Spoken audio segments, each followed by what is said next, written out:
Hello, my diamonds. It's story time. I haven't done story times in a minute. Anyway, is there any possibility of making a relationship right again? This woman says, can I save my marriage even though he cheated? So, of course, she goes into detail and says, is there any possibility of making a relationship right again? My husband has been cheating with another woman that is half his age for about 7 weeks. He knows he was wrong. I think it was just the attention she suddenly gave him and then offered herself to him. Fair enough. I have not been giving him that same type of attention as I had suddenly been made redundant at work. She's been looking for a new job, and then she's starting a new job, which has been very demanding. I know this does not give him the right to cheat. We have been together longer than this other woman has been alive. So she's obviously very young.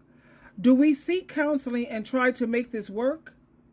I'm very conflicted, as I have believed that once a cheater, always a cheater. Do you believe the same thing, Miss Truelove?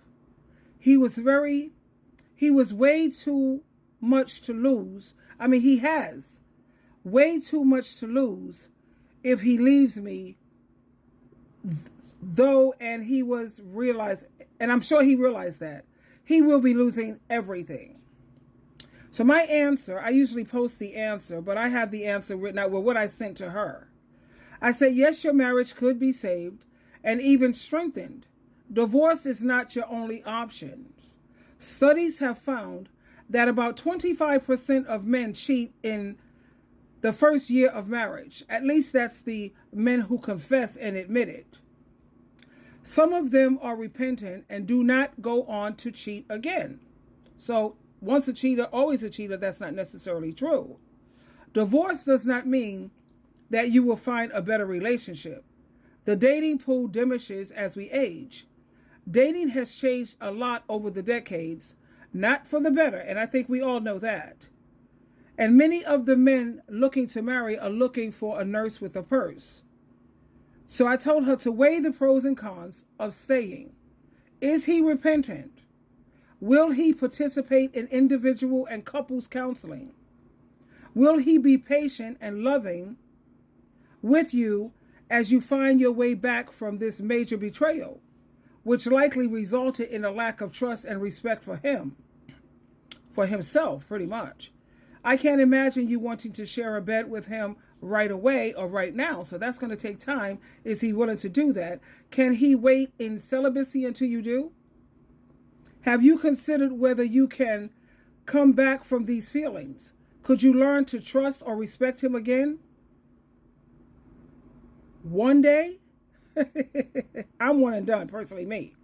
But a lot of people are just not willing to just throw their marriage away. And sometimes a man learns from his mistakes. I say, can you imagine reigniting your love for him? You have a lot of history together. You have built a life together. You have acquired assets together, and you share children. One day you will have grandchildren together. Regardless of whether you divorce or stay together, he will forever be in your life as the father of your children. Only you can weigh all the factors that are important in making a decision to stay or go. But you do not have to jump ship right away, unless you have lost so much trust and are so repelled by him that you know you could never love or trust him again. If you know you could not, then it's time to cut ties with him.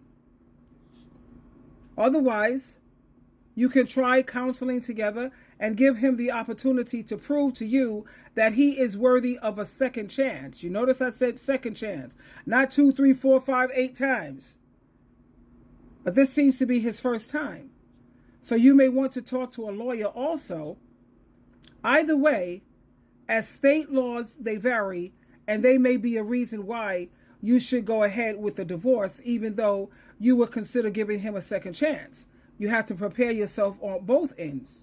Also, you might want to ask whether there is some kind of contract that could be entered into by the both of you, specifying the terms of the second chance and the penalty agreed upon if he cheats again. It should be in writing, signed, and dating. She has to protect herself. Okay. It should be in writing, signed and dated, and the attorney should explain to you how it is to be enforced. Personally, I told her, I would not be able to trust him again, no matter how much counseling we go to. He's already proven to me that he's a cheater. People usually don't change deep down inside. All the things within himself that made him cheat are still there. That's why counseling is important. I can't do it, but for her and other women, they have done it, and sometimes he cheated once and he never did it again. However, I will say that some marriages do recover from infidelity, and I know that's what you want to hear because you don't want to let go of your marriage. I know that's what she wants to hear. So that's up to her. If you feel you can't forgive this man and you're going to keep harping on it and keep bringing it up, you know how some women do, they can never let it go, then it's best for you to part ways, go your separate ways. But if you feel that you can trust this character and he's working really hard, going into counseling together, and he's doing his part, yeah, it's up to you. See, I'm not always about busting up marriages or whatever. You know, I believe that what God puts together, no one should pull apart, but I don't know if God put that together, you know? But anyway, there you have it, my diamonds. Twinkle, twinkle, twinkle.